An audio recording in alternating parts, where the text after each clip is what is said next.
Mga ka-Republic, humantong na sa boiling point ang tensyon sa pagitan ng Ginebra at Rain or Shine. Hindi lang ito tungkol sa mga 3-point shots ni Justin Brownlee o mga dunk ni Jalen Johnson. Nagkaroon na rin ng palitan ng maaanghang na salita sina Ginebra Team Governor Al Francis Chua at ROH Coach Yeng Yao. Matapos mabigo ang Gin Kings na ibigay ang sinabi natin kahapon na huling baraha ni Yeng Yao, ngayon ay tabla na ang series. Sa Game 5, kailangan ni Team Kau ng matinding tactical adjustment upang maibalik sa Ginebra ang momentum. Pag-uusapan po natin yan, pero bago ang lahat ay maglalambing po ako sa inyo na isubscribe ninyo itong ating channel at kung di masyadong makakaabala ay i-like at paki-share na rin ninyo. Malaking bagay po yan sa aming mga vlogger. Maraming salamat. Mga ka-Republic, parehong nag-aapoy ang dugo ng mga fans ng Barangay Ginebra at mga supporters ng Rain or Shine. Sa halip na magkamaya, nagkasagutan pa at halos mag-upakan sina Al Francis Chua at Coach Yeng Yao. Sabi ng ROH Coach, trabaho ba ng isang team governor ang tumayo sa sideline at i-intimidate ang mga referee? Prangka si CYG. Sinabihan nito si Al Francis Chua na maupo at huwag makialam sa takbo ng officiating. Ang buwelta naman ng mga Ginebra fans, bakit? Si Yeng Yao lang daw ba ang pwedeng sumigaw sa court? Strategy yan para ipagtanggol ang kanilang team. Dagdag ng ROH Coach, sinabihan pa raw siya ni Al Francis Chua ng salitang ulol. Kaya pagkatapos ng final buzzer, sa halip na magkamayan, naging mainit ang dalawa sa center court. Matigas ang boses ng Ginebra Team Governor. Ano ba ang problema mo? Hindi magpapasindak si CYG. Huwag mong tinatakot ang mga referee. Ano ang masasabi nyo sa sagutang ito ng dalawang PBA personalities? Anyway, ano bang nangyari sa Game 4? Bakit tila nawala ang laro ni Arya Barrientos na sa Game 2 at Game 3 ay ipinakitang isa na siya sa mga PBA superstars na kayang baguhin ang resulta ng laban? Nalimitahan siya ng rookie ini-assign sa kanya ni Coach Yeng Yao. Sa bawat hawak ni Arya Barrientos ng bola, naroon ang pisikal na depensa ni Joshua David at ng iba pa. Heto pa ang isang di nakaligtas sa mata ng marami, ang pagkaldag ni Bio Belga sa Ginebra rookie na si Jan Abis. At ang tila naghahamong tingin pagkatapos ng matinding body check. Basketball pa rin ba ito o talagang isa ito sa game plan ng Rain or Shine? Muling binuhat ni Justin Brownlee ang Barangay Ginebra sa kanyang 27 points and 10 rebounds. May 20 points din si Scottie Thompson. Ngunit sa dulo ng laro ay obvious, wala na silang hangin dahil babad sila sa laro. Kilala si Team Kau sa kanyang very short rotation, lalo na sa isang dikit na series. Napakaikli ng minuto ni Torres at Go, pati na si Ralco. Ipinasok lang si Sunny Steele at Ken Marcarino nang tuluyan ng isinuko ni Team Kau ang Game 4. Binigyan na niya ng pahinga sina Justin Brownlee at Scottie Thompson at Japet Aguilar.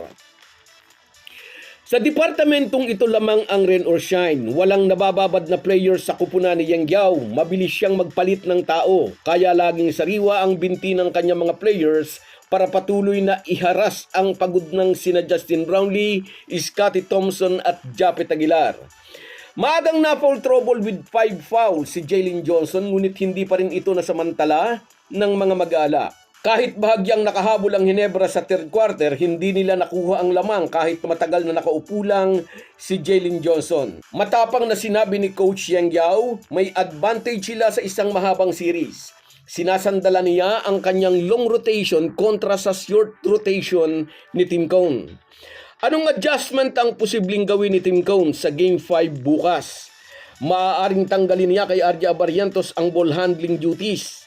Hindi na niya hayaang mapagod si RJ sa full court trap ni Joshua David.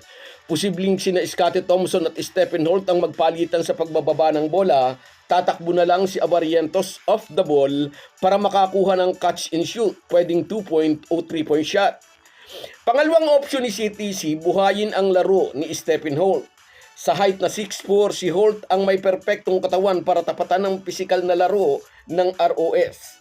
Kailangan niyang maging agresibo sa pag-atake sa rim sa mga mid-range pull-ups para mabawasan ang pressure kay Justin Brownlee.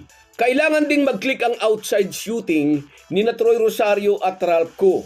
Kung ang plano ni Coach Yeng ay mag-collapse ang mga defender kapag umaatake si JB, kailangang parusahan sila ni na Troy Rosario at Ralph Ko sa labas.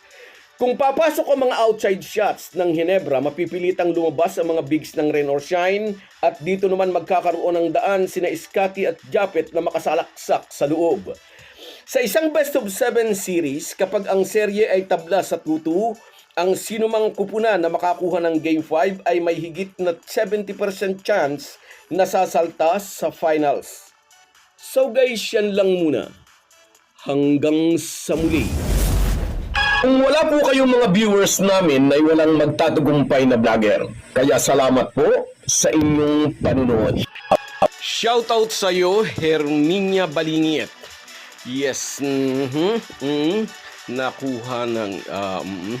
sa'yo rin, Pemia Samar. Shoutout sa iyo, idol. At sa'yo rin, Remedios Mansinido. Salamat sa panonood. At sa'yo rin, Sahara Higiya. Good luck, my Ginebra team, sabi niya. At sa'yo rin, Merson Kabady Vlog, na nariyan sa Oman. Ingat ka lagi dyan, kabayan. At sa'yo rin, shoutout RG Labutong. Sana manalo ulit. Hindi tayo nanalo kagabi, idol. At sa'yo rin, Cheryl Sado. Good luck daw.